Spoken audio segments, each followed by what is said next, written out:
आता राज्यातील नागरिकांची चिंता काहीशी वाढणार आहे। असं का तर महाराष्ट्रातून मोठी बातमी आहे। अखेर महाराष्ट्रात चीनी HMPVने शिरकाव केल्याची भीती व्यक्त होते आहे, कारण नागपूरमध्ये HMPV या व्हायरसचे 2 संशयित रुग्ण आढळले। 7 आणि 13 वर्षांच्या 2 चिमुरड्यांना HMPV या व्हायरसची लागण झाली असल्याचं सांगितलं जातंय। भीती तशी वर्तवली जाते। या दोन्ही मुलांना ताप आणि खोकला होता।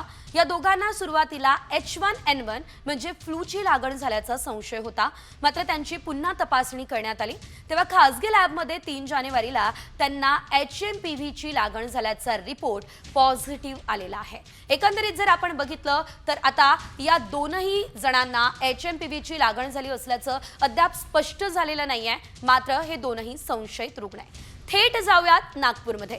त्या ठिकाणी आमचे प्रतिनिधी पराग ढोबळे उपस्थित आहेत। त्यांच्याकडून नागपूरमधल्या परिस्थितीची आपण अधिकची माहिती घेऊयात। पराग, सध्या नागपूरमधली कशी परिस्थिती सविस्तर?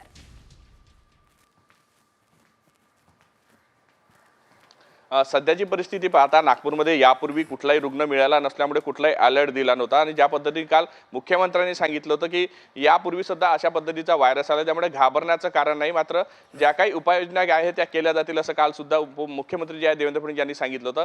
त्यामुळे सध्या नागपुरात जे आहे परिस्थिती पाहता सध्या शांतताच होती, मात्र आज हे रुग्ण मिळाल्यानंतर प्रशासन नेमकं कुठले पावलं घेतात, कुठल्या पद्धतीने जे आहे ते सगळी यंत्रणा राबवल्या जातात, काही SOP आज ठरवल्या जाते का हे सुद्धा पाहावं लागणार आहे। कारण विमानतळावर सध्या अजून कुठल्याही पद्धतीची SOP पाहायला मिळत नाही किंवा इतर रुग्णालयामध्ये कुठे असे वेगळे वार्ड तयार करण्यात आले अशी परिस्थिती सध्या पाहायला मिळत नाहीये।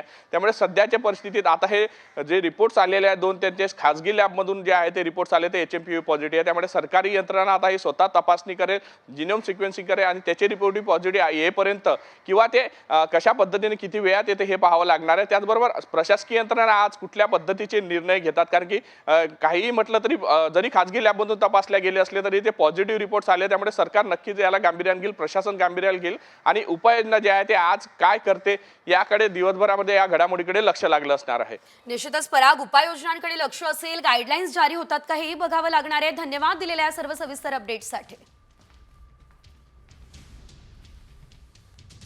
तर एकंदरीत आपण जर बघितलं तर काल जे 6 रुग्ण सापडले आणि आज नागपूरमध्ये हे सर्व जण जे आहेत ते लहान मुलं आहेत। त्यामुळे लहान मुलांचे या व्हायरस पासून नेमकी कशी काळजी घ्यायला हवी बघूयात ग्राफिक्समध्ये।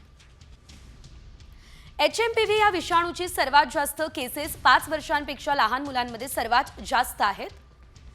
रोगप्रतिकारक शक्ती विकसित झाली नाही, त्यामुळे संसर्गाचा धोका जास्त असल्याचंही सांगितलं जात आहे। HMPV हा विषाणू मुलांच्या फुफ्फुसात हवेद्वारे प्रवेश करतो। लहान मुलांच्या फुफ्फुसांना सहज संसर्ग होत असतो आणि मुलांना श्वास घेण्यासही त्रास होतो। दमा किंवा ब्रॉन्कायटिस सारखा आजार असलेल्या मुलांना सर्वात जास्त धोका खरं तर या आजाराचा आहे।